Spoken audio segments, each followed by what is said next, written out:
शुरू करें फिर? चलिए, नमस्कार एक बार फिर से सब लोगों को।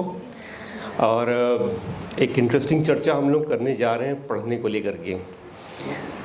एक बहुत अच्छी इनिशिएटिव जिसके बारे में मुरारी ने, चंदन ने पहले बताया कि जो काफ़ी समय से चल रही है, पढ़ने के कल्चर को कैसे प्रमोट किया जाए among our teachers, among our peers, among our colleagues. ये पहल मेंटर टीचर ग्रुप ने लगभग 2-3 साल पहले शुरू करी थी। मुझे ध्यान है अभी भी कोविड के पीरियड में ये एज एन आइडिया शुरू हुआ था और over a period of time बहुत रेगुलरली होता रहा। कोई एक किताब पिकअप कर लेते थे, कोई उसको पढ़ता था और उसके बारे में चर्चा सबके साथ में होती थी। तो आज हम इसी चीज़ को आगे बढ़ाएंगे because as a teacher, as an educator, हमारा ये भी पर्पस है कि हमारे बच्चे ये जॉय ऑफ लर्निंग जो है इसको समझ सकें, महसूस कर सकें और इस कल्चर को आगे बढ़ा सकें। आज के ज़माने में बहुत सारे डिसरप्टर्स हैं, बहुत सारे डिस्ट्रैक्शंस हैं, बट किताबों का अपना एक अलग ही मज़ा है और वो एक ऐसी चीज़ है कि उसका टेस्ट लगने की बात होती है। अगर वो टेस्ट लग गया तो फिर मज़ा आएगा, नहीं टेस्ट बना तो फिर बहुत मुश्किल पड़ता है, फिर किताबें जो है वो बोझ बन जाती हैं। तो मैं शुरू करूँगा चंदन आपसे कि एज अ चाइल्ड आपको याद है कि आपका किताबों के साथ में कब रिश्ता बनना शुरू हुआ? क्या वो घटना रही होगी? इधर से ऊपर से देख लो। हो दादाजी retired TO, Nana ji retired principal. तो घर में किताबों की आमद जो है वो लगातार रहती थी और जहाँ जन्मदिन में लोगों को तोहफे दिलाए जाते थे, कपड़े सिलाए जाते थे, मेरे घर में सीबीटी और एमबीटी की किताबों का सेट मंगवाया जाता था, कॉम्बो सेट, जो कि अलग अलग आयु वर्ग के लिए आता है। और उसमें से ये कि कभी प्रोत्साहन के तौर पे और कभी पनिशमेंट के तौर पे मम्मी ये कहा करती थी कि जब तक ये 2 किताबों में क्या है नहीं बताओगे तब तक आज खाना नहीं दिया जाएगा। तो शुरू ये बड़े भाइयों के साथ ऐसा अक्सर होते हुए हमने देखा और कई बार ऐसा होता है कि शुरुआत तो भाई चल घर से हुई और उसके बाद धीरे धीरे मनोहर पोथियों ने कब किताबों का शक्ल अख्तियार कर दिया ये एग्जैक्ट तो याद नहीं, लेकिन हाँ जब बड़े भाई बहन किताब पढ़ रहे होते थे तो कोशिश होती थी कि क्या लिखा गया इसे पढ़ के बताओ, और वो कहते थे खुद से भी पढ़ना सीखो तो बेहतर समझेगा, वो बेहतर मजा आएगा। तो शायद मेरे ख्याल से ये परिवार के माहौल में जो है 5 साल के बाद इस चीज़ की तरफ जो है प्रेरित किया। बहुत बढ़िया। धनंजय जी, आप वाइस चांसलर हैं सर दिल्ली टीचर्स यूनिवर्सिटीज़ के, दिल्ली टीचर्स यूनिवर्सिटी के। आपके कंधे पे बहुत बड़ी जिम्मेदारी है भावी टीचर्स तैयार करने की। जी सर। आपको अपना टीचर याद है जिससे आप कभी प्रेरित हुए हों, जिसने आपको ये प्रेरणा दी हो कि मुझे इन जैसा बनना है? वो क्या चीज़ थी? सभी को नमस्कार।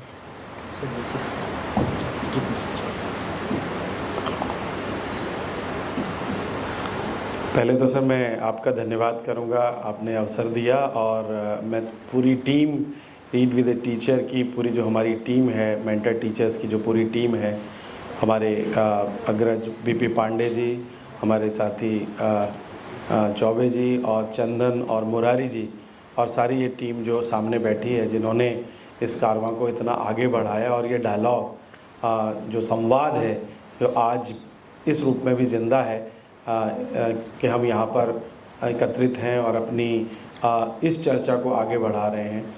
मुझे लगता है कोई भी समाज तब तक आगे नहीं बढ़ सकता जब तक कि हम संवाद को ज़िंदा नहीं रखेंगे। और एक टीचर्स की यूनिवर्सिटी के नाते तो मुझे लगता है जो सबसे बड़ी चीज़ है वो इस डायलॉग को कंटिन्यू करना है, क्योंकि हम लोग अपने अगर देश में देखें तो डायलॉग और क्वेश्चनिंग हमारे देश में अब से नहीं है, बहुत सालों से रहा। इसीलिए वर्ल्ड में एक विश्व में एक अलग मंच हमने दुनिया के सामने रखा, क्योंकि हमारे यहाँ क्वेश्चनिंग करना, नचिकेता यम संवाद भी आपने पढ़ा होगा, अर्जुन ने भी महाभारत में क्वेश्चनिंग ही करी थी।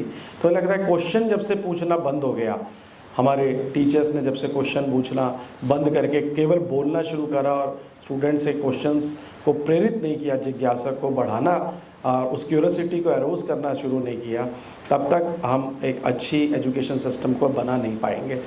जहाँ तक सर आपने सवाल पूछा, मुझे लगता है कि हमारे टीचर बचपन में जो प्राइमरी के थे, मुझे उनमें से एक टीचर याद है, आनंदी प्रसाद माथुर साहब। वो एक टीचर के तौर पर हमेशा हमें कुछ किताबें अक्सर दे देते थे। वो लाइब्रेरी के भी अध्यक्ष थे और कहते थे इन किताबों को पढ़ो। तो बाल साहित्य जो था 70s और 80 के दशक में जब हमारा बचपन बीता, तब मुझे लगता है बड़ा गोल्डन पीरियड था। तब हमें कई ऐसी किताबें मिली जो बाल साहित्य अब ख़त्म हो गया। नंदन था, चंपक था, है ना, कादम्बरी थी, मतलब बहुत सारा इस तरह एक कई कॉमिक्स भी थी जो कई तरीके की प्रेरणा का काम करा करती थी।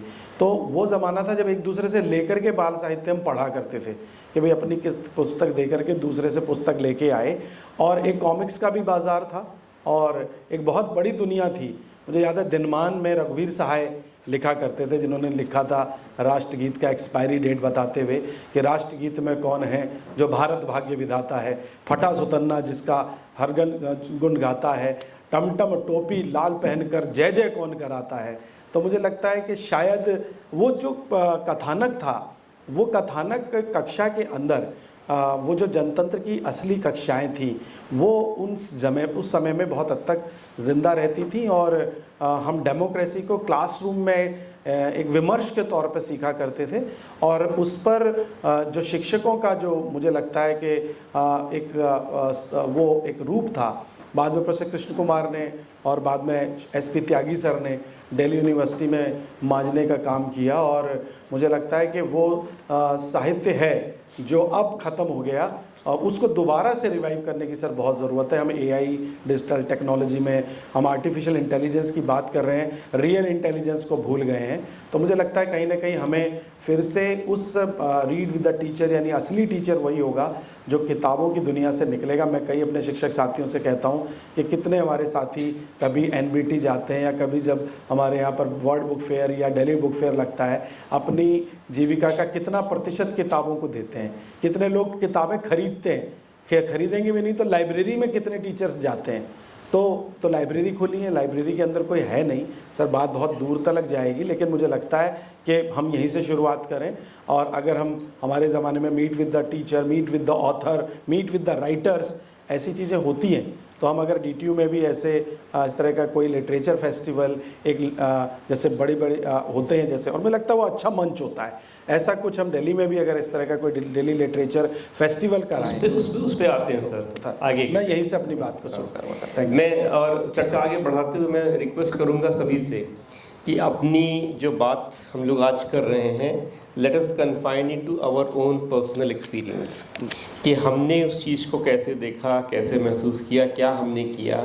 Late us share about our self, ठीक है ना। तो उस पर हम लोग फिर बात करेंगे। बाकी फिर समय अगर हमारे पास में होगा तो आगे के बारे में भी चर्चा कर सकेंगे, और अगर समय ना भी हुआ तो मुझे पूरा यकीन है कि चंदन, मुरारी और ये सब लोग मिल करके कुछ ना कुछ सोच ही लेंगे कि आगे क्या करना है। तो इसलिए आगे की भविष्य की चिंता न करते हुए अपने पास्ट में और अपने प्रेजेंट में वापस आते हैं। तो मैं अजय चौबे जी आपसे भी यही सवाल पूछूंगा। आपको जिस रूप में हमने देखा हुआ, ऑन है सर, ऑन है वो, आपको जिस रूप में हमने देखा है वो दो तरीके का है। आपको देख करके, आपकी बात सुन करके लगता है आपने बहुत पढ़ा है और बहुत अलग अलग चीज़ पढ़ी है। ऐसी भी चीज़ पढ़ी है जो मुझे समझ में नहीं आती है, पर आपको समझ में आती है और आप उसे बड़े आसानी से समझा देते हैं। तो आप ये कहानी की दुनिया से और इन सब से निकल करके कॉन्सेप्ट की दुनिया में कैसे पहुँचे? सर बहुत इंटरेस्टिंग क्वेश्चन है, और मेरे जीवन की उस जो बहुत छुपा हुआ मुझे याद भी नहीं था, तो उसको आपने जगा दिया। मुझे याद है जब रीडिंग की बात होती तो मैं गांव की लालटेन कल्चर से पढ़ा हुआ व्यक्ति हूँ, और हमारे यहाँ सामूहिक रीडिंग का कल्चर था कि रात को लालटेन जला के और हर लोग अपने अपने घेर और दलान पे जोर जोर से पढ़ते थे। घर में जितने लोग होते थे, जितने लड़के, वो जोर जोर से पढ़ते थे, और जो पेरेंट्स थे यही देखते थे कि कहाँ की आवाज़ ज़्यादा बुलंद आ रही है। अच्छा, उसमें सबसे तो उस समय से भी बीटिंग नहीं होता था, जो आईफुल लर्निंग की जो बात रही थी उस समय केवल अटरेंस था आवाज़ की। लेकिन कभी कभी होता था कि जो रीडिंग हो रही होती थी तो सब बैल का चारा उरा दे करके, अपना हाथ पैर धो करके, जो बुजुर्ग थे दादा और पेरेंट्स और काका, ये लोग बीच में इंटरफियर करते थे और बीच में उनकी टिप्पणियाँ आती थी कि थोड़ा एक बार पढ़ना और एक पढ़ो, आराम से पढ़ो, उसकी मीनिंग बताते थे। तो वहाँ से जो है ना, अच्छा उस मीनिंग को लेके हम अपनी सर्कल में अपनी पहचान गढ़ते थे कि हमारे को कुछ ज़्यादा आता है, हमारे पास विचार है, तो हम ज़्यादा करते थे। तो हमने मतलब अभी मैं सोच भी रहा था जब वो प्रक्रिया को मतलब रिविजिट कर रहा था कि वो बहुत डिफ्रेंशिएटिंग प्रक्रिया थी। उसमें कुछ लोग रीडर बने, कुछ लोग ऐसे बने जिनकी रीडिंग में नहीं थी, वो गृहस्थी के काम में लग गए, बैलो गोले में, कुछ लोग खेल कूद में लग गए। तो इस तरह से मतलब आप समझिए कि एक सामाजिक एक्टिविटी, एक कलेक्टिव प्रोसेस के रूप में रीडिंग मेरे हिस्से लगी। और चूँकि हमारे पास इंटरटेनमेंट का मतलब जॉय का भी एक मात्र साधन था, शाम को मुश्किल से 1 घंटे का फुटबॉल का समय मिलता था, घर का कोई काम करके भाग भूग के जाके, यदि लेट भी हो जाता था तो अकेले सूट पे सूट मार करके तसल्ली करते थे। तो रीडिंग जो था हमारे पास एक बहुत सशक्त विकल्प के रूप में था और वहीं से रहा। लेकिन जैसे सर ने एक बात कही कि कथाओं की और साहित्य की दुनिया से, तो मैं जिस धरती से हूँ वहाँ पे सामाजिक जो चेतना है, जैसे आपको जो सोशलिस्ट जो थॉट है, जो लेफ्टिस्ट थॉट है, वो ज़्यादा प्रभावशाली था। तो मतलब आइडियोलॉजिकल जो बातें होती थी, तो हमें ज़्यादातर रीडिंग से जो हम जैसे जैसे उसको कहते हैं फोर होना, यानी जैसे जैसे हमारा हुआ, तो हम reading as a social practices के रूप में हमको मिला, एक सामाजिक सोशल प्रोसेस नहीं, प्रैक्टिसेस के रूप में, जिसमें डिस्कोर्स भी आया, जिसमें पावर भी आया, जिसमें मीनिंग, जैसे होना कि मीनिंग को पावर के साथ जोड़ करके कैसे अपने रूल करना, कैसे अपनी आइडेंटिटी को असर्ट करना, कैसे आपको लीड करना। तो मैंने देखा कि हमारी जो क्षेत्र था, जो हमारा एरिया था, वहाँ सामाजिक प्रक्रिया प्रोसेस के रूप में, प्रैक्टिसेस के रूप में, डिस्कसिव प्रोसेस के रूप में रीडिंग है। और ये कारण आप देखेंगे बिहार के लोग बहुत ही मतलब नेचुरल रीडर होते हैं, रीडिंग के प्रति उनका खास करके मतलब ये है वहाँ, क्योंकि लोग वो थाती में सामाजिक प्रक्रिया के रूप में मिलती है। यहीं यदि हम यूपी में आ जाए, आपको इलाहाबाद वगैरह में देखेंगे तो आपको ज़्यादा साहित्य मिलेगा, साहित्य का ज़्यादा है, ज़्यादा कविता और बाकी वो एस्थेटिक पक्ष को पकड़ने वाला।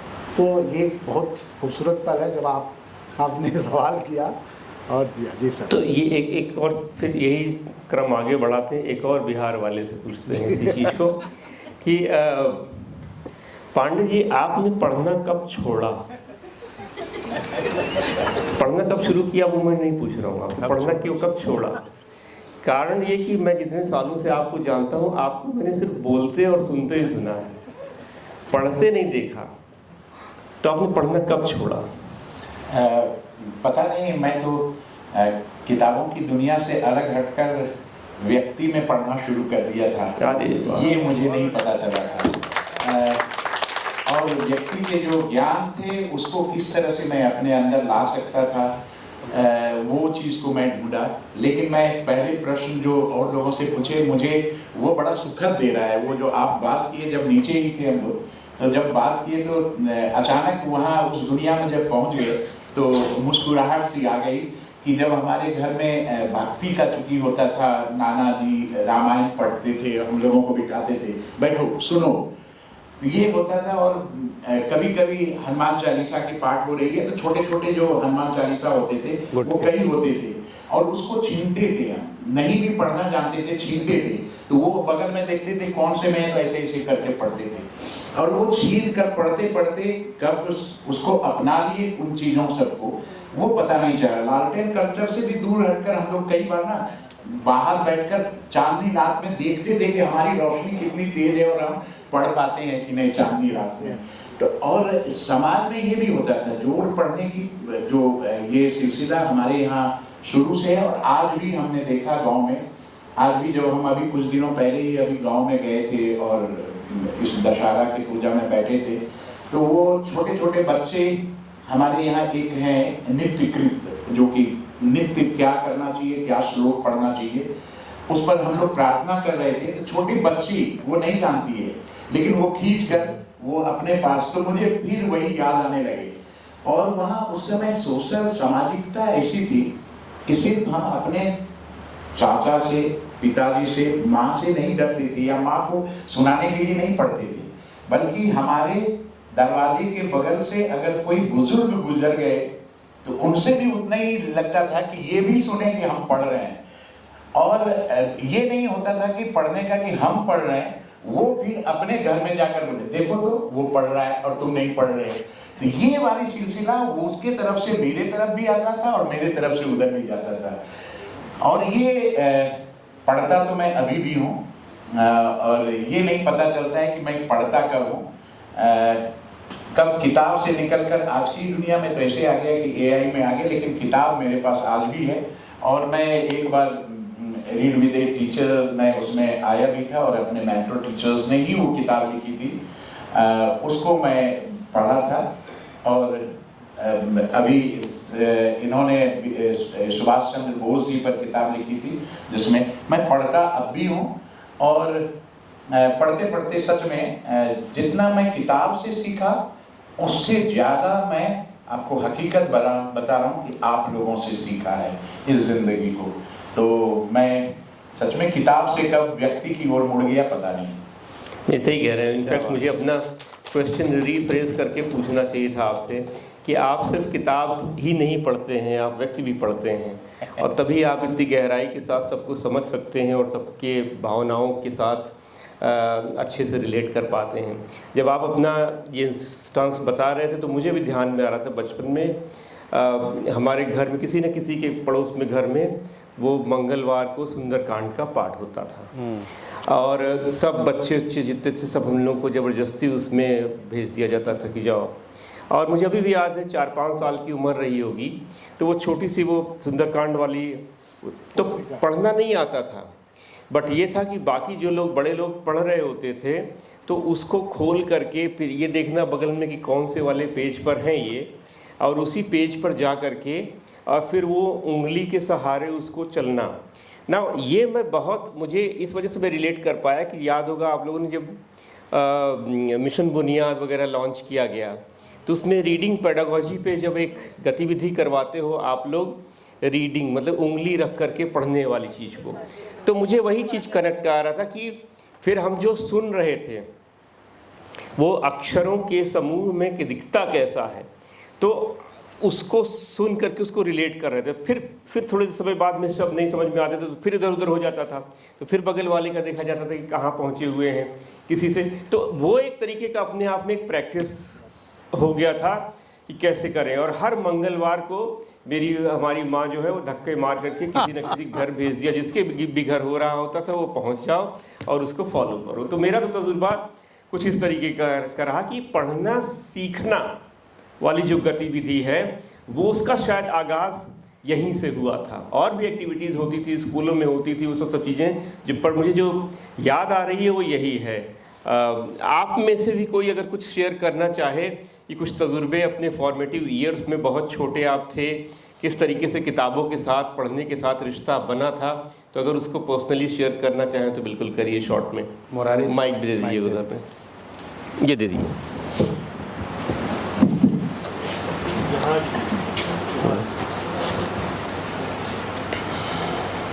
Good afternoon sir, good afternoon everyone. और ये फॉर्चुनेटली मैं भी बिहार की ही हूँ थोड़ा सा ये एक्चुअली क्या है कि बिहार में जैसे हम लोग कई प्लेटफॉर्म पे ये सुनते हैं कि वहाँ लक्ष्मी से ज़्यादा सरस्वती का है, अभी भी है, पहले तो बहुत था ही, अभी भी है। तो हमारे घरों में या हमारे यहाँ तो आप ट्रेन में जाइए, बस में जाइए, अभी भी तो आपको पोथी, वो कौन पोथी होता है सर, मनोहर पोथी ज्यादा बिकता हुआ मिलेगा बजाय चिप्स और कुरकुरे और इन सब चीजों के। वो हर पेरेंट्स भी लेके अपने बच्चों के लिए अभी भी लेके जाते हैं, चाहे बच्चा, आज का बच्चा उतना पढ़ना नहीं भी चाहता है पर फिर भी वो लेके जाते हैं।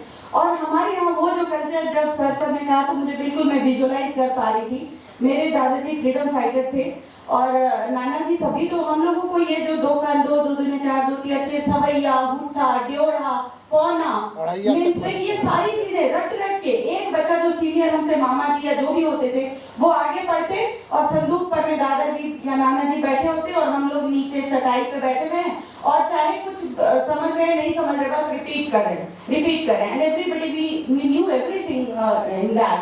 तो वो, और उसके बाद जब हम लोग पापा जॉब में आ गए और हम लोग थोड़ा सा कस्बा टाइप का वो शहर कह लीजिए, तो लालटेन जो सर ने कहा तो उसे याद आ गया। मैंने तो सिविल सर्विसेज की भी तैयारी लैंप में ही की थी, मच्छर बहुत ज्यादा, तो खिड़की पे लैंप, मच्छरदानी के अंदर बैठ के और पूरी पढ़ाई वहीं से की हुई है। जो भी आज जो प्रोडक्ट है वो वही लालटेन और उसी का खर्चा है।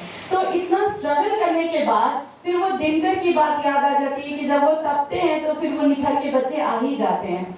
तो इसलिए ये होता है। और उसमें ना क्या होता था कि हमने इतने सारे कॉमिक बुक्स पढ़े हैं, इतने सारे कॉमिक्स पढ़े हैं, आप लोगों ने भी सबने ही पढ़ा होगा, नंदन पराग, चंपक, राजा निकबाल सीरीज, फैंटम, पता नहीं कौन कौन से। और वो सब तो इतना क्या हम खरीद तो नहीं पाते थे, हम क्या करते थे कि एक खरीदो, मैंने खरीदा, मेरे सारे फ्रेंड्स और उनके सबके मम्मी पापा वो पढ़ लेंगे, एक दिन में वापस लौटाना होता था। फिर इसी तरह से हम भी फ्रेंड्स का लेके आते थे और मैंने पढ़ लिया, मेरे भाई ने पढ़ लिया, मैं पूछती थी कल लेके जाना है, तो मम्मी पूछती थी कब लेके जाना है, और मम्मी ने भी ऐसे ही पढ़ा, पापा ने भी ऐसे ही पढ़ा, फिर कल सुबह सुबह लेके गए। So this culture of reading books, this is like, ये पता नहीं कैसे वापस आएगा हमारे यहाँ। ये चलिए उसकी चिंता आप मत करिए। मुझे जो रीडिंग से, पर अगर हम इस चर्चा को थोड़ा दूसरी दिशा में लेकर के चलें, तो जैसे साइकिल चलाने की गतिविधि, अगर आपको ध्यान हो कि बचपन में जब एक साइकिल को किसी को चलाते हुए देखते थे, मतलब this is how I have visualised reading की, बड़ा अच्छा लगता था कि अरे यार ये तो 2 पहिए में बैलेंस करके चला जा रहा है और चल भी रही है, गिर भी नहीं रहा है। क्योंकि बचपन में वो जो 4 पहिए वाली गाड़ी होती थी ना, छोटी सी खिलौने वाली, तो उससे ग्रेजुएशन हो रहा है 2 पहिए वाली पे। तो किसी को चलाते हुए देख करके वो साइकिल की सवारी कहानी याद रखिए करिएगा, तो वो बड़ा याद आता था कि अरे ये तो बहुत महान व्यक्ति है जो साइकिल चला लेता है, उसको साइकिल चलाना आता है, बैलेंस कर पा रहा है। तो किसी की साइकिल देख करके अगर खाली मिल गया और उसने ताला नहीं लगाया हुआ है, तो एक लगता था जैसे लॉटरी खुल गई है। तो उसकी साइकिल लेकर के किसी तरीके से गिरते पड़ते जो है उसको चलाने का प्रयास, ये मैं रिलेट कर पा रहा हूँ स्ट्रगलिंग टू रीड। बहुत सही, ठीक है ना। फिर चलिए थोड़ा थोड़ा बैलेंस होने लगा। अब वो बैलेंस में ज़्यादा अगर धीमे चला रहे हैं तो फिर से गिर जाते थे, तो एक सर्टेन स्पीड पकड़नी होती थी ताकि वो बैलेंस स्थापित हो सके। तो ये मैं फ्लुएंसी से रिलेट कर पा रहा हूँ। फिर उसको था कि ये साइकिल अब चला करके फिर हम मौका ढूंढते थे कि घर पे कोई काम बता दे कि जाओ जरा धनिया ख़त्म हो गई लेते आओ, तो हम पैदल नहीं जाएंगे जी, हम साइकिल से जाएंगे। और ढूंढ करके बुला करके कुछ ले आना है क्या, कुछ रह तो नहीं गया, कोई काम तो बताओ, क्योंकि बहाना मिले हम साइकिल लेकर के निकल जाए। और पहले तो बहाना होता था, बाद में कोई कहता साइकिल उसकी दिलवा देंगे अब। हाँ, तो वो बहाना की साइकिल, इतना आनंद आ रहा है उसको कि आप काम बताओ, हम जी किसी न किसी बहाने से। वो दौर मैं रिलेट कर पा रहा हूँ जो आप लोगों ने बताया, चंपक, नंदन, कॉमिक्स, ये वो, इवन बहुत सारे जनरल स्टोर वाले उस जमाने में अपने पास 50-60 कॉमिक्स का जखीरा रखते थे। उसकी मेंबरशिप जाकर के ली जाती थी, 1 रुपये 2 रुपये दे करके, और 4 आना पैसे में आप उसको लेकर के आइए, वापस रिटर्न लेकर के जाइए। वो वाला दौर था कि किसी न किसी बहाने से कोई ना कोई नई नई किताब मिले। यहाँ तक तो बड़ा मजा आया। अब उसके बाद ये साइकिल थोड़ी सी डिफ़िकल्ट हो गई कि अब कभी उसका चेन फंस रहा है, कभी उसका ग्रीस कम है, और अब देखा जा रहा है कि अब थोड़े मोड़े काम के लिए नहीं भेजा जा रहा है, बोला जा रहा है कि साइकिल से स्कूल भी चले जाओ, और इस साइकिल से अब यहाँ से दूसरा वाला जो बगल वाला इलाका है वहाँ पे भी चले जाओ, चढ़ाई भी रास्ते में आ रही है। अब साइकिल, वही साइकिल जिसको चलाने के लिए हम मौका ढूंढ रहे थे, बड़ा मुश्किल लगता था कि यार ये कहाँ से जी का जंजाल जो है बन गई है। वो मैं बात कर पा रहा हूँ अपने 8वीं 9वीं 7वीं की टेक्स्ट बुक्स को लेकर के, कि जब आप उसकी भाषा को देखिए, उसकी उस चीज़ को देखिए, जटिलता चली जा रही है। तो एक तरीके से उसको अवॉइड करने की भी इच्छा, मैं अपनी जर्नी बता रहा हूँ, क्या वो साइकिल देखने की इच्छा भी फिर बीच बीच में नहीं होती थी। तो एक कहाँ अट्रैक्शन टूवर्ड साइकिल से लेकर के रिपल्शन टूवर्ड साइकिल। तो जो टेक्स्ट बुक लिख रहे हैं, जो किताबें लिखते हैं, उनकी आप क्या भूमिका देखते हैं, जिम्मेदारी देखते हैं कि वो बच्चा जो जिस बच्चे का जिक्र मैं कर रहा हूँ कि जो अपने तीसरे चौथे फेज में पहुँच गया, उसे अब साइकिल नहीं पसंद आ रही है, उसको नहीं चलाने की इच्छा हो रही है, उसमें आप किस हद तक की उस किताब को लिखने वाले को जिम्मेदार ठहराते हैं और किन चीज़ों का ध्यान उसको रखना चाहिए कि साइकिल का जॉय जो है वो चाहे जहाँ पर भी चलाना हो वो बरकरार रखे। चौबे जी, सवाल आपके लिए है।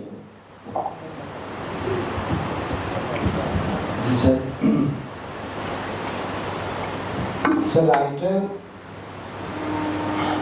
जो है, अभी भी मैं आपकी बात सवाल सुनते हुए मैं देख रहा था कि अभी भी जो बच्चे हैं, खास करके एडोलेसेंट को मैं देख रहा हूँ, वो रीडर है, लेकिन वो अजीब जॉनर की बुक पकड़ते हैं जो जनरली हम सोचते हैं जो टेक्स्ट बुक के राइटर हैं, या इससे थोड़ा सा हट के जो समझते हैं हम इंटरेस्टिंग कुछ टेक्स्ट लिखते हैं। बच्चे पढ़ते हैं, मतलब आपको विदेशी जो राइटरों की किताबें पढ़ते हैं और सीरीज के सीरीज मंगाते हैं। तो मेरे कहने का मतलब कि जो रीडिंग का जो मतलब रीडिंग के प्रति जो साइकिल जो बोझ लगने लगी, उसका कारण ये था कि वो आपके सारोकाल से संबंधित नहीं था। यदि वही साइकिल दोस्तों के साथ रोड पे रेस लगाना था, है ना, वो किसी कंपटीशन में तो इंटरेस्टिंग हो जाता है ना, उसको तो हम चाहते थे भाई इसको बढ़िया से पैसा मिले या हम इसका मतलब इसमें वो लगा सके, ग्रीस लगवा सके, मरम्मत कर सके। लेकिन वहीं जब साइकिल कहा जाता है कि भाई आप नहीं किस वाला और जाके मिल पर से, है ना, धान कुटवा रहा हो, तो वो बोझ बनती थी, है ना। तो यही बात है कि भाई जो हम साहित्य जो परोस रहे हैं वो अपनी मैसेज दे रहे हैं, बच्चों की दुनिया, बच्चों के इमेजिनेशन क्या है, उनका सारोकार क्या है, उनकी क्या पसंद है। और मुझे यहाँ पे एक बात आती है, मुरारी ने ये बात कहा वो कि जॉय की डेफिनेशन। तो एक बार हमें कृष्ण कुमार सर ने किताब दी थी पढ़ने को कि भाई एम्स ऑफ एजुकेशन, कि एम्स ऑफ एजुकेशन को आप पढ़ के लाइए। तो हमने पढ़ा तो हमें कुछ समझ में नहीं आया। वो डी स्कूल में किताब थी रतन टाटा लाइब्रेरी में। फिर मैं सर के पास गया, सर उनको कुछ समझ में नहीं आया। तो उन्होंने कहा बंधु क्या पढ़ा आपने? तो मैंने कहा कि सर एम्स ऑफ एजुकेशन। तो उन्होंने बोला कि आप एम्स ऑफ द लाइफ पढ़ी होंगी, एल्डस एक्सरे की जो किताब थी। तो उस किताब में हमने जो चीज़ पढ़ी, जो जिस हमने पढ़ा, और कृष्ण कुमार जी ने इसको ज़्यादा साफ किया। हम तो बहुत धुंधला चीज़ देख उनके पास गए थे। तो उसमें क्रिएटिविटी की डेफिनेशन दी गई थी, जॉय की।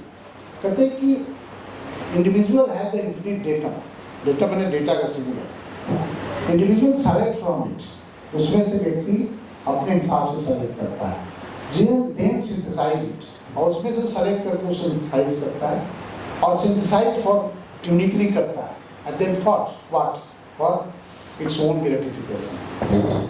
कि मतलब तभी जॉय होगा कि हम अपने जो इंट्रिंसिक हमारा जो एक मतलब एक अर्ज है वो यदि ग्रेटिफाई होता है तो हम उस चीज़ से इंगेज होते हैं और वही रीडिंग के साथ किया जाए। जैसे मेरे को, मैं बार बार कह रहा हूँ कि मेरे को सोशल फिलॉसफी मतलब क्रिटिकल लिटरेचर ज़्यादा पसंद आया, थियरी ज़्यादा पसंद आई, क्योंकि हम इस तरह की सोशल प्रैक्टिसेस हमारे यहाँ डिस्कोर्स सुनने में मिलती थी, उसका उपयोग भी होता था, मैं सामाजिक प्रक्रिया में भाग भी लेता था।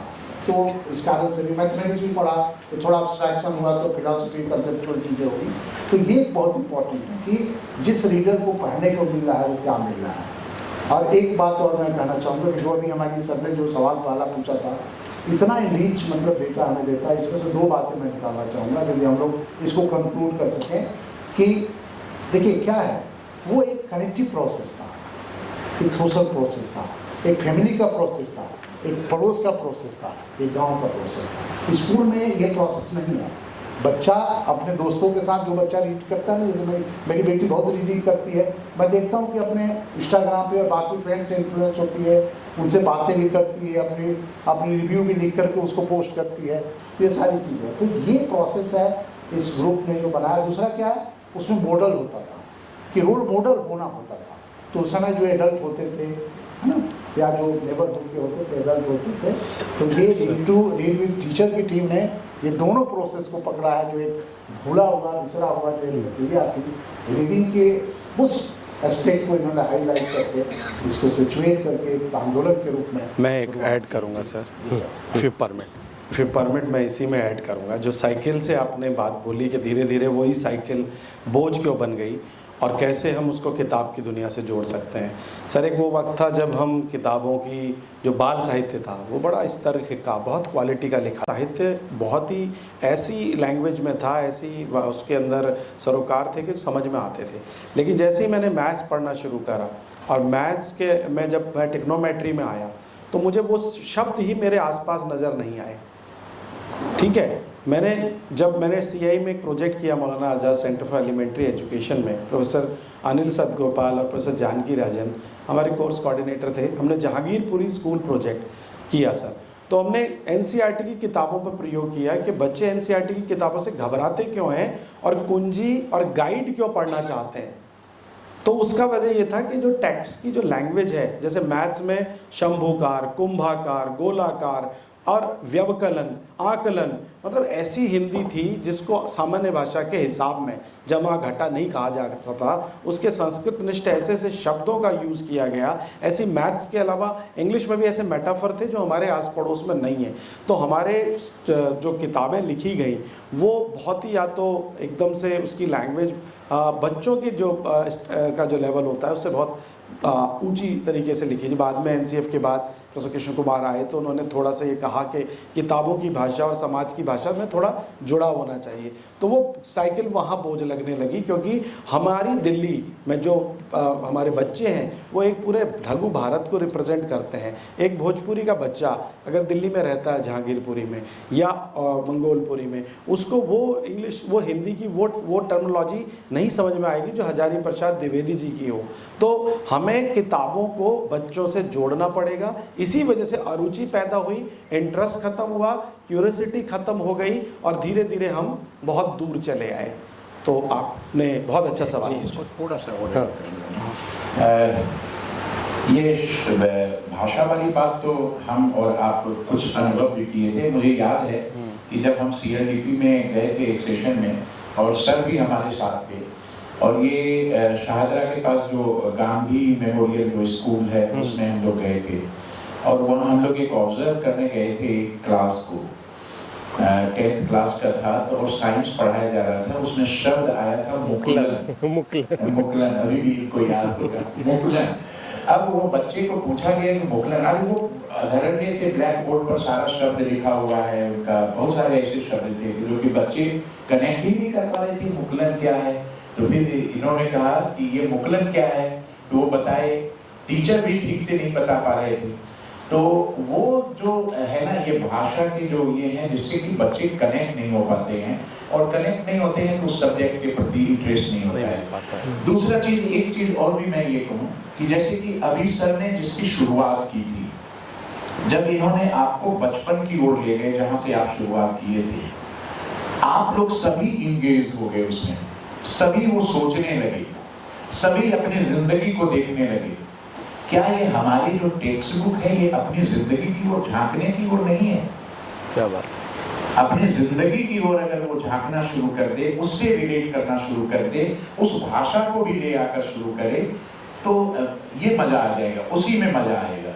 तो मुझे लगता है कि हम जो दूर हुए हैं क्योंकि हम अपने विषय को अपनी जिंदगी से नहीं जोड़ पा रहे हैं, हम अपने जो आसपास के इर्द गिर्द के समाज से नहीं जोड़ पा रहे हैं, और उससे जब नहीं जुड़ पा रहा है तो बच्चे अपने आप को अलग सोचने लगते हैं। बिल्कुल सही। तो बस ये है। ये बहुत बढ़िया, आप तीनों लोगों ने एक जो हमने चर्चा एक हल्की सी शुरू करी थी उसका एक थ्योरेटिकल फ्रेमवर्क भी इस बात में निकाल दिया। और जो मुझे समझ में आ रहा है वो ये कि क्यों वो बाल साहित्य जिसकी हम चर्चा कर रहे हैं, जो बचपन में हम आज भी याद रख रहे हैं, वो हमें सबको याद है, हम सब लोग उसके साथ बहुत गहराई से जुड़े थे।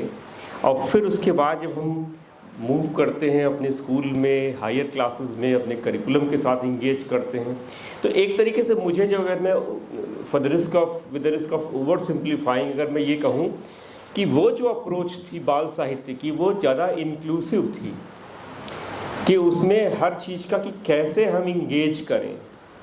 और स्कूल में आने के बाद की जो पूरी प्रक्रिया और प्रोसेस और इंक्लूडिंग टेक्स्ट बुक, वो कैसे हम एक्सक्लूड करें, कैसे हम डिसंगेज करें, कि शायद कहीं पर एक दम्भ या घमंड भी था स्कूल के सिस्टम को बनाने वालों को कि भाई देखो, मैं तो एक यहाँ पे बात करूँगा, अगर तुम्हारी औकात हो, हैसियत हो, तो आओ यहाँ पे इंगेज करो, नहीं तो हट जाओ। तो कि जो बात आपकी सुन करके मुझे यही लग रहा है कि वो इंक्लूजन के लिए नहीं था, वो एक्सक्लूजन के लिए था।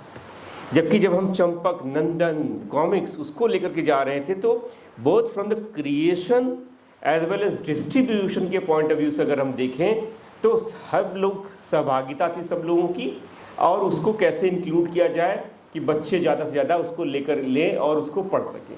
तो ये एक मुझे लगता है कि डाइकोटमी रही, और उसी डाइकोटमी को ब्रिज करना मुझे लगता है आने वाले समय का चैलेंज है। उस पर ऑलरेडी 10-15 सालों में काफ़ी काम किया गया। ये दो अलग अलग दुनिया नहीं है। स्कूल को, लर्निंग को हमें और इंगेजिंग बनाने की ज़रूरत पड़ेगी, टेक्स्ट बुक को हमें और इंगेजिंग और इंक्लूसिव बनाने की ज़रूरत पड़ेगी। उस पर ऑलरेडी आप सब लोग काम कर रहे हैं। चंदन, मैं जब सबकी बात सुन रहा था तो मैं ध्यान कर रहा था कि जहाँ से हम लोगों ने बात शुरू करी, एक फोरम बनाया आपने रीडिंग पर, कोई किताब पिकअप कर लेते थे और उस पर चर्चा होती थी, और उसमें मैं देखता था कि आप बहुत शिद्दत से हर एपिसोड के आप एक तरीके से प्रोड्यूसर डायरेक्टर टाइप के रहे हैं। इस पूरे 3 साल की जर्नी में आपकी खुद के द्वारा पढ़ी हुई कोई पर्टिकुलर किताब या किसी और ने जो शेयर करी हो, आपको अगर ध्यान में आता हो कि जिसने आपको सबसे ज़्यादा इंस्पायर किया हो, या ये चीज़ की एक नया पहलू देखने समझने का मुझे इस किताब के माध्यम से मौका मिला, ऐसा कोई किताब आपको ध्यान में आती है? गीजी भाई की दुआ स्वप्न जो है वो काफ़ी इंस्पायरिंग रही है। साथ ही साथ जो हमने ओएस नील की किताब जो पढ़ी है, समर है, उसने काफ़ी इंस्पायर किया है बहुत सारी चीज़ों को लेकर के, क्योंकि उसमें उन्होंने चीज़ों को थोपने या लादने की कोशिश नहीं की है, रादर डिस्कोर्स करके कि बच्चे क्या सोच रहे हैं, बच्चे किस दिशा में जाना चाह रहे हैं, वो उनसे ही निकलवाया है। और तब उनको ये choice of freedom of choice दी है कि क्या ऑप्ट करना चाहते हो, कैसे इस चीज़ को पढ़ना या सीखना चाहते हो। जिस चीज़ को हमेशा पौंडीचेरी में जब मदर इंटरनेशनल एक सेकेंड, जब तक ये चंदन अपनी बात कहते हैं, यही होमवर्क अभी आप लोगों को भी दे रहा हूँ। जस्ट क्विकली ध्यान करिए कि आपके मतलब इनको तो मैंने टाइम फ्रेम दे दिया कि जब से ये एपिसोड बना रहे हैं तब की बात करें, बट आपके लिए कोई टाइम फ्रेम नहीं है।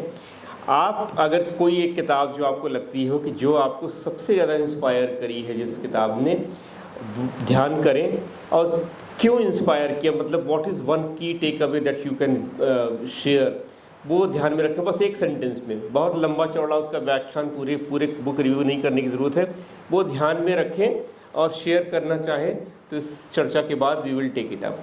हाँ चंदन, कंटिन्यू। और जिस किताब का जिक्र हमने अपने एपिसोड में नहीं किया, उसमें से एक है हेमराज भट्ट की डायरी। ये उत्तराखंड के टीचर हैं, हेमराज भट्ट की डायरी। इनका देहांत एक रोड एक्सीडेंट में हो गया, तो इन्होंने अपने सामान्य स्कूल की जो दिनचर्या रही है उसको इन्होंने कलमबद्ध किया। तो इनकी जो साफ गोई और ब्रूटल ऑनेस्टी इन्होंने खुद से पेशे के प्रति दिखाई, तो उसने बहुत कुछ सिखाया है कि कैसे मैं खुद के प्रति निर्मम और निर्मोही हो करके ज्यादा बेहतर कर सकता हूं। क्या बात, बहुत अच्छा। पांडे जी, वैसे तो मैं अपेक्षा आपसे करता हूं कि 1 नवंबर से 1 नवंबर बड़ा खास दिन होने वाला है ना हमारी ज़िंदगी में। बिल्कुल। तो 1 नवंबर से आप बैठ जाइए, बैठ तो आप क्या जाएंगे, आप बैठ नहीं सकते, बट टेबल और चेयर पे, और अपना पिछला 10 साल बिल्कुल पर एक किताब जरूर लिखिए, ऑटोबायोग्राफी, ठीक है ना। और ये सबकी जिम्मेदारी है कि इनसे हर 10 दिन में पूछे कि कहाँ तक पहुँचे, ठीक है ना। क्या आलोक, ये आप मतलब लीड जिम्मेदारी, बाकी सबकी जिम्मेदारी, हर 10 दिन पे बड़े डिलीजेंटली इनसे आप पूछते रहिए कहाँ तक पहुँचे, ठीक है ना। और यहीं मत रुक जाइएगा, इनसे बोलिएगा कि जो लिख दिया जरा भेज दीजिए, हम एडिट भी करते चलते हैं, ठीक है ना। तो ये तो आपका हम टास्क दे दे रहे हैं। दो तिवारी जी एक साथ बैठे हैं। हाँ हाँ, वो भी बहुत अच्छे तरीके से करवा सकते हैं आपसे, ठीक है। बट पांडे जी, आपको अपनी ज़िंदगी में किस किताब ने सबसे ज़्यादा इंस्पायर किया है और क्यों? पता नहीं, मैं हिंदी साहित्य को बहुत पढ़ा हूँ और हिंदी साहित्य की बहुत सारी किताबों को मैंने काफ़ी करीबी से देखा। शेखर एक जीवनी मैंने पढ़ा था अज्ञे जी की, और वो जब मैं उनको पढ़ा तो उनके लाइफ में कई तरह की चीज़ें थी जो क्यों कहाँ वो भटकाव की स्थिति में थे, कहाँ वो अपने क्रिएशन की स्थिति में थे, कहाँ, तो वो चीज़ें हमको एक इंसान को किस तरह से परफेक्शन की ओर ले जाते हैं, अपने लाइफ को वो जोड़ते हुए जब देखा गया तो वो किताब हमको काफ़ी इंस्पायर किया था कि आपको ज़िंदगी में बहुत सारे स्ट्रगल हैं, जहाँ आपकी चाह होती है वहाँ पूर्ति नहीं होती है, फिर आप कैसे भटकाव की स्थिति में आते हैं और किस तरह से आप अपने आप को गढ़ते हैं और मरते हैं और आगे लेकर जाते हैं। तो वो मुझे काफ़ी अच्छा लगा था। तो वो, और आपका ये सुझाव काफ़ी अच्छा है, क्योंकि मैं 1 नवंबर से नहीं, मैं उस बहुत पहले से ये फ्रेम बना रखा हूँ कि कैसे इसको वो फ्रेम तो मैं 3 साल से मैं भी सुन रहा हूँ। काफ़ी कुछ लिखा था, लेकिन वहीं अस्थिर हो गया है। हाँ, जो लिखा था लोग मंगवा के देखना क्या लिखा है। तो ठीक है ना, तो वो फिर मैं इसको जरूर, ये अच्छा लगेगा पक्का।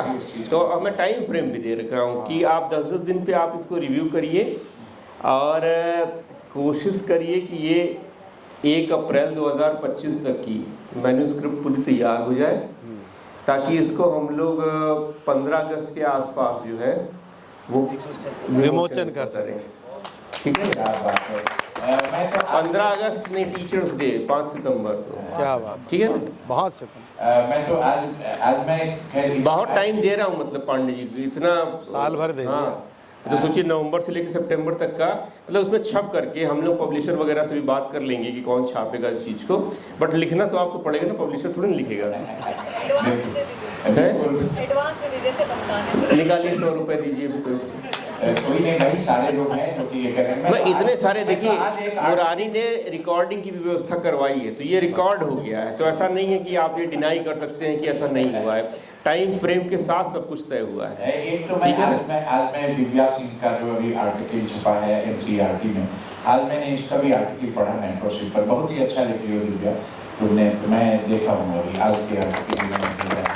तो मैं डेफिनेटली, और मैं ये आप लोगों को इन्होंने बोला है तो मुझे समय भी मिलेगा और मैं अच्छे ढंग से उस चीज़ को यूटिलाइज कर पाऊंगा।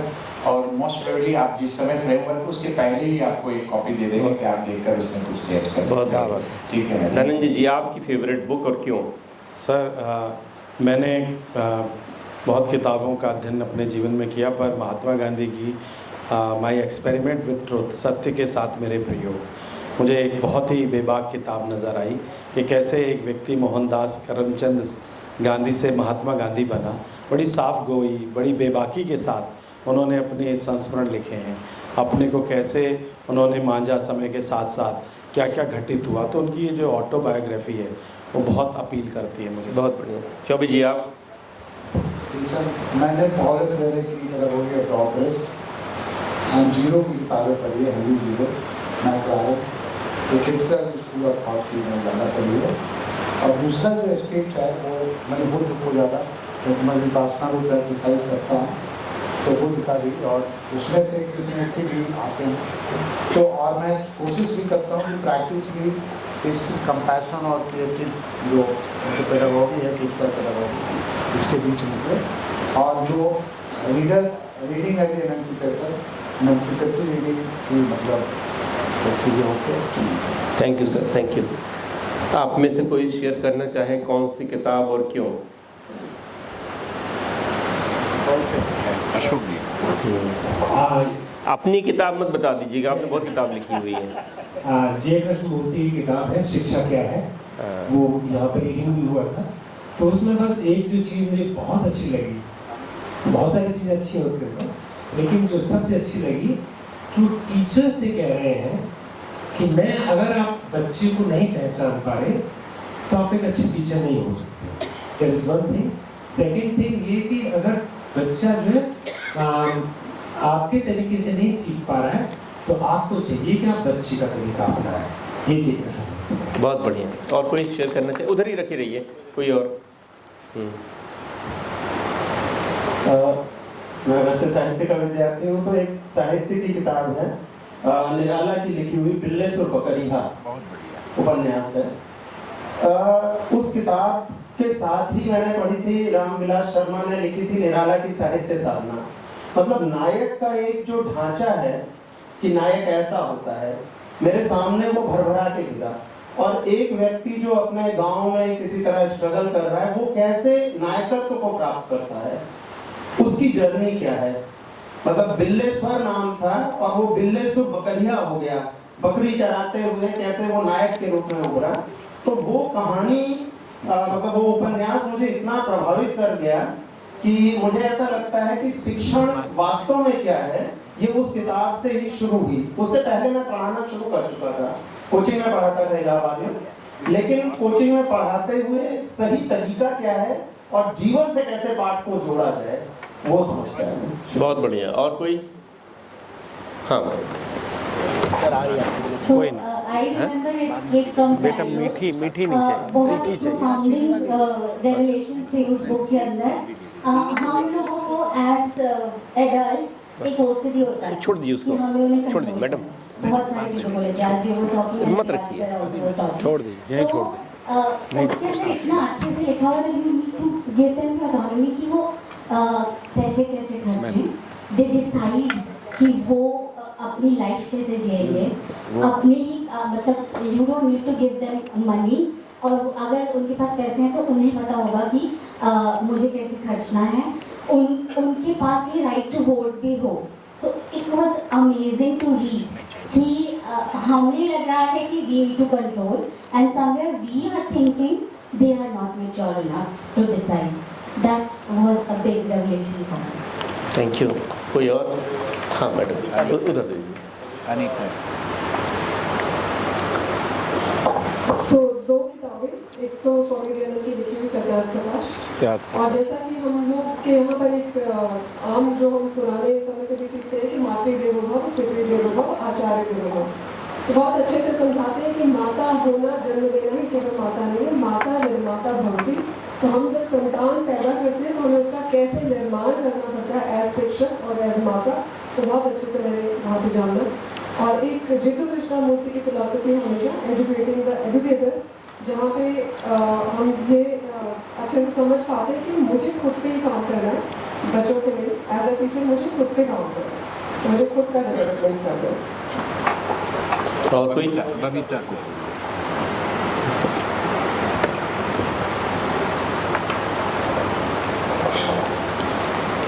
मैं अपने परिवार की पहली जो है पढ़ी लिखी जनरेशन हूँ, अरे वाह। और मुझे लगता था कि जो बच्चे पलायित होकर आते हैं और जिनके माँ बाप शहरों में स्ट्रगल कर रहे होते हैं, उनकी लाइफ उतनी अच्छी नहीं होती है, बजाय कि जिनके मम्मी पापा एजुकेटेड है और उनके पास बहुत फैसिलिटीज़ होती हैं। पर एक नॉवल मैंने पढ़ा पत्ताखोर मधु कांकरिया का, बहुत ही बढ़िया। वहाँ पर एक बच्चा था जो संपन्न परिवार का था, कैसे वो अकेलापन उसने झेला, किस तरह से वो नशे की गिरफ्त में आया, किस तरह से उसने अपने नशे की लत के साथ स्ट्रगल किया, देन उसने कहीं पर अपना जीवन ढूंढा और फिर वो वापस लौट के नहीं आया। तो इस नॉवल ने मुझे एक नई दृष्टि दी कि अभाव ही, जो अभाव बच्चों को अभाव दिखता है वही अभाव नहीं होता है। तो मुझे ये चीज़ समझ में आई कि जो हमें मिला बचपन में वो बहुत था, वो बहुत संपन्न बच्चों को भी नहीं मिलता जो हमें मिला। तो एक नई दृष्टि इस नॉवल ने मुझे दी, इस उपन्यास से एक नई समझ मेरे अंदर विकसित हुई। और मैं जब भी मुझसे कोई अच्छी किताब पूछता तो मैं ये किताब ज़रूर रेकमेंड करती हूँ, क्योंकि इसमें आपको एक बच्चे के जीवन से लेके और आधुनिक माता पिता के जीवन की जो स्ट्रगल्स हैं या उनकी कुंठाएं हैं वो सब आपको इसमें दिखेगी। साथ ही झोपड़पट्टी जीवन की भी आपको इसमें दर्शन होंगे, किस तरह से अभावों में भी लोग जिंदगी ढूंढ लेते हैं, किस तरह हाशियों पर पड़े लोग जो हैं, किस तरह से वहाँ जीवन रस वहाँ पर बरस रहा है, कैसे संपन्नता को भोगता हुआ व्यक्ति किस तरह से अभावों में खुशियां ढूंढता है, ये उपन्यास दर्शाता है। तो इस नॉवल ने मेरे को एक नई दृष्टि दी, इसलिए मुझे लगता है ये मेरे लिए जीवन को समझने का एक नया एंगल इसने मुझे बेटे किसने लिखा है ये? मधुकांत। बहुत अच्छा। कपिला मधुकांत। दो किताबें हैं जो मैं जिनके बारे में बताना चाहूँगी। पहली तो दिवा स्वप्नी, उनमें से कईयों ने पढ़ी है, और उसका खासकर एक चैप्टर जो डेडिकेटेड है इस इवेंट पे, जो इवेंट्स हम लोग अपने स्कूल्स में करते हैं, इवेंट्स ऑर्गेनाइज करने का क्या उद्देश्य होता है, उस पर वो बहुत गहरी दृष्टि डालती है। उसको अगर हम ध्यान से पढ़ें तो पता चलेगा कि कोई भी काम हम क्या केवल औरों को दिखाने के लिए, प्रेजेंटेशन के लिए करते हैं, या वो लर्निंग का प्रोसेस है और एक नेचुरल रूप में अगर कोई आ जाए, उसको दिख जाए, तो शायद उसको उसका आउटकम नजर आए, क्या वो हम उस नजरिए से करते हैं। तो एक तो ये बुक है। दूसरी किताब है लिटिल प्रिंस, बहुत पतली, हाँ लिटिल प्रिंस, बहुत, और एक बच्चे के एंड्रो नजरिए से आपको जीवन के बारे में कितना कुछ वो किताब बता जाती है। उसको आप जितनी बार पढ़ेंगे उतनी बार ही उसमें से नए अर्थ, नए मायने आपको अपने बारे में, समाज के बारे में, जीवन के बारे में समझ में आएंगे। धन्यवाद। इन दो फेमस किताबों के अलावा एक छोटी सी एनपीटी की किताब है। ये पी नहीं रहे, मैं नहीं पिए, अपने बच्चों को पी नहीं रहे, कहते मैं पीता ही नहीं। तो उसमें कंटेंट ऐसा कोई ज़्यादा नहीं है, रोजमर्रा का उसमें जिक्र है, और उसमें जिक्र ये है कि बच्ची के बाल बहुत बड़े से हैं, जिसमें वो रोज स्ट्रगल करती है अपनी मम्मी के साथ में, कि मम्मी तंगी करती है, वो परेशान होती है, दोनों की लड़ाई होती है, और एक दिन जाके वो लड़की चुपके से अपने बाल कटा के आ जाती है, और उस दिन के बाद सारे झगड़े खत्म। तो इसको एक बच्चे की आम तौर की जिंदगी के ज़्यादा जाके, उसके बियॉन्ड जाके, अगर हम इस किताब को समझें तो एक पेरेंट के लिए, एक टीचर के लिए इसमें कितनी सारी इम्प्लीकेशंस हैं, उसको हम समझ पाएंगे कि कोई ऐसी इनसिग्निफिकेंट चीज़ जिस पर रोज का स्ट्रगल सब लोग करते हैं, क्या सच में उसको इतनी इम्पोर्टेंस देना रेलेवेंट है? क्या कुछ ऐसी चीज़, क्या हम बच्चों की जो वॉइस है या जो बच्चों का अधिकार है, क्या उस पर ध्यान नहीं दे सकते? वो इतने इम्पोर्टेंट हमारे लिए क्यों नहीं है जिन स्ट्रगल से वो गुजर रहा है? सो बस ये थोड़ी सी चीज़ें। Thank you. हाँ, हेलो, मुझे मैं जब पढ़ता था राम की शक्ति पूजा, और उस सूर्यकांत त्रिपाठा निराली, वो एक सिंबॉलिक है, ऐसा नहीं है कि वो सच में सामने रावण है, बल्कि वो बाह्य और अभ्यंतर दोनों जगह से उसकी लड़ाई है कि जब तक आप अभ्यंतर पर, अपने अंदर पर विजय नहीं पाएंगे अपनी बुराई पर, तब तक बाह्य दुनिया पर नहीं।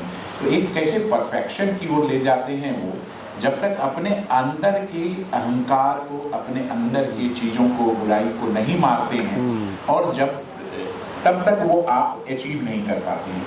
तो उन चीज़ों को एक प्रेरित किया था कि सबसे पहले अपने आप को, अपने में जो सीमित होकर दुनिया को देखते हैं, उससे अलग हटकर दुनिया के नज़र से अपने आप को आपदीपो भाव, तो वो चीज़ों को हमें बहुत प्रभावित। और एक हमें किताब और भी, वो बायोग्राफी ऑफ योगी, महर्षि, तो वो काफ़ी ऑटोबायोग्राफी ऑफ योगी। नहीं, और वही जैसे अभी जसमीत ने बोला, मेरे को भी वही ध्यान कर रहा था कि मुझे कौन सी किताब, तो कई सारी जो अलग अलग समय पे प्रभावित करी है। जैसे बचपन में अगर मैं देखूं तो रामचरितमानस ने, उसको मैंने पढ़ा नहीं है, सुना है और ज़बरदस्ती सुनाया गया है।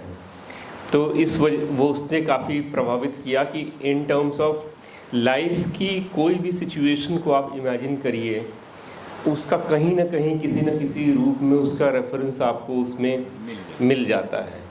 तो उस लिहाज से काफ़ी अच्छी लगी। फिर मेरा इंटरेस्ट इन चीज़ों पे थोड़ा माइथोलॉजी में रहा, तो अभी कुछ सालों पहले I came across this book called Asura by Aravind Neelakantan. Now वो किताब एक इंटरेस्टिंग पर्सपेक्टिव देती है कि रावण जो है वो अपनी मृत्युशैया पर लेटा हुआ है, उसको तीर लग चुका है, घायल है, मरने वाला है। अब वो रावण सोच रहा है, मतलब बेसिकली किताब का थीम ये था कि अगर उस राम रावण के युद्ध में राम पराजित हो गए होते, रावण विजयी होता। तो जो सब्सिक्वेंट टेक्स्ट हमने पढ़ी है, बिकॉज हमेशा ही कोई कहानी जो है वो विक्टोरियस, जो विजयी हुआ है उसके दृष्टिकोण से चलती है, ना कि वो जो हार गया। तो रावण अगर अपना रावणायन टाइप की कुछ, हम रामायण तो हमने पढ़ा है, रावणायन अगर होती तो क्या होती, तो उसका दृष्टिकोण था वो काफ़ी कि हर चीज़ का हमेशा दो पहलू है कि आपको एक पहलू से आप वाकिफ़ हैं, एक दूसरा पहलू भी हो सकता है। कोई पूरी तरीके से ब्लैक एंड वाइट नहीं होता है, बहुत एक ग्रे एरिया है।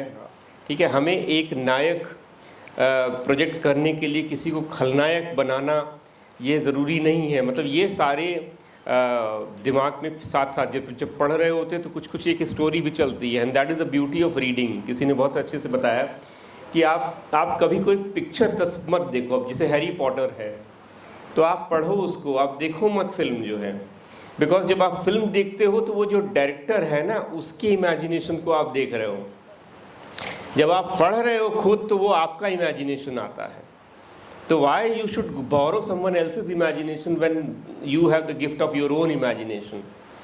तो वो बहुत शानदार लगी। And then I reread after many years this book by George Orwell, animal farm. And amazing, मतलब 40s के डेकेड में, if I am not wrong, he had written. और इसको मैंने पढ़ा था 90s में एज अ एडोलसेंट, बट उसको भी मैंने फिर 1 साल पहले पढ़ा। एंड कुछ चीज़ें जैसे टाइमलेस है कि जिसको आप किसी भी वक्त में आप उठा करके देखते हो तो that is what it gets you. And that is the what you say, the skill of a brilliant author who cannot be confined to the time in which they lived and wrote. तो ये चीज़ रहा। And most recently in education में बहुत सारे लोगों ने पढ़ा होगा लूसी क्रेहान की जो बुक है clever land. Now in terms of understanding different education systems 5-7 not so deep, but at least a basic understanding के लिए कि क्या इश्यूज हैं, क्या चैलेंजेस हैं, कैसे उसको एड्रेस करते हैं। It's a brilliantly written book, मतलब वेरी इजी टू रीड। और जो मैंने बात कही थी जब मैंने साइकिल का उदाहरण दे रहा था कि कैसे वो साइकिल जो जॉयफुल था उसको पेनफुल बन जाता है, उस दृष्टिकोण से अगर हम देखें तो books like this comes an example कि आप कभी भी उसको पेनफुल नहीं बनने देते हो। तमाम बार आप एजुकेशन प्रैक्टिसेस पे, पॉलिसीज पे किताब पढ़ी, बहुत बोरियत होने लगती है। But the way she had written, मतलब दिस इज लाइक अपने आप में एक हैंडबुक फॉर द ऑथर्स भी है कि आप किसी विषय को इंगेज करते हो तो पढ़ने वाले के पॉइंट ऑफ व्यू से अगर आप देखो। मैंने बहुत नॉन कनेक्टेड लोगों को भी उसको रिकमेंड किया है, दे हैव सेड कि ये एक बार पढ़ना शुरू करो तो फिर ख़त्म करने पर ही रुकने की इच्छा होती है, because there is so much anticipation in it. तो ये सारी सब चीज़ें रही। बट काफ़ी देर पहले मुझे मुरारी ने इशारा किया था कि बस 10 मिनट ही है आपके पास में, वो हम कभी एक्सीड कर चुके, बिकॉज मुरारी भी निकल के चला गया तो आ गया, वो फिर से याद दिलाएगा। तो इसलिए इस चर्चा को हम लोग यहाँ पे विराम देंगे। बट ये जो पहल है वो तो नहीं रुक सकती, वो पहल तो जारी रहेगी और उस पर इसको करिए कि बहुत इम्पोर्टेंट एक्सरसाइज है।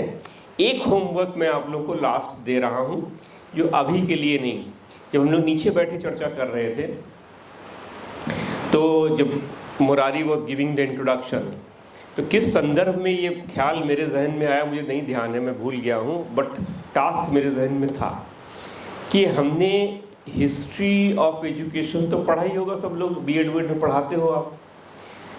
अब आप एक from the regime and rulers के पॉइंट ऑफ व्यू से हिस्ट्री ऑफ एजुकेशन पे थोड़ा सा रिसर्च करिए, because I don't know, I have not come across any. जैसे हम लोग पढ़ते हैं ना सम्राट अशोक का दौर, तो क्या पढ़ते हैं? अशोक की नीति ऑन अहिंसा, धम्म, बुद्धिज्म का विस्तार, ठीक है। फिर अगर हम फास्ट फॉरवर्ड करें, और ये कोई स्पेसिफिक रूलर की या रिजीम की मैं बात नहीं कर रहा हूँ, जो मुझे ध्यान में आ रहा है उस हिसाब से कर रहा हूँ। हम अलाउद्दीन खिलजी के बारे में पढ़ते हैं, टैक्सेशन की बात आती है, टैक्सेशन रिफॉर्म्स। हम किसी और रूलर की बात करते हैं तो ये बात आती है कि भाई इनकी इकोनॉमिक पॉलिसी बड़ी ज़बरदस्त थी, किसी की मिलिट्री पॉलिसी बड़ी ज़बरदस्त थी, अकबर का दीन इलाही बहुत हाँ अच्छा था। फिर हम आर्ट आर्किटेक्चर पे भी हम मुग़लों की बात करते हैं कि बड़े बड़े आर्ट पे बहुत काम हुआ, डिफरेंट आर्ट फॉर्म्स विकसित हुए उस दौर में, आर्किटेक्चर बहुत विकसित हुआ। ये ढूंढ करके बताइए कि कौन सा राजा, बादशाह, सुल्तान, शहंशाह, रूलर रहा है जिसने एजुकेशन पर काम किया हो, कि एजुकेशन पॉलिसी कुछ बनाई हो कि मेरे दौर में education is an important things and I want to promote that. Economic policy, military policy, religious policy, इन सब चीज़ों पे का नाम लीजिए and we remember Britishers, they introduced education policy in their own sense. अब उस तरीके से अगर कोई रिसर्च करने के लिए कोई तैयार हो तो ढूंढ करके निकालिए कि डिफरेंट लेंस, डिफरेंट टाइम में जो रूलिंग इस्टेब्लिशमेंट है उसने एजुकेशन को कैसे देखा और एजुकेशन की उनकी पॉलिसीज़ क्या रही है या नहीं रही है। इस पर अगर कोई शोध करके कुछ तैयार करे तो we can have some discussion on that. मैं थोड़ा सा स्पेसिफिक इसका ना अगर आप इंडियन हिस्ट्री के कॉन्टेक्स्ट में देखेंगे तो आप विजयनगर सम्राट में कृष्णदेव राय की पूरी जीवनी को देखिएगा। स्वयं उन्होंने अमुक्त मालवीय वो किताब लिखी और उनके एक एजुकेशन पॉलिसी रही है। और मैं थोड़ा सा हिंट्स दे रहा हूँ, ऐसे बहुत सारे रहे होंगे लेकिन उनको जरूर आप एक बार देखेंगे क्योंकि उन्होंने इस चीज़ पर बहुत जोर दिया था एजुकेशन पर। और ये चीज़ें जो है जैसे हिस्ट्री ऑफ एजुकेशन, मैंने एक किताब है किसी आनंद सतगोपाल की, तो वो सारे पॉलिसी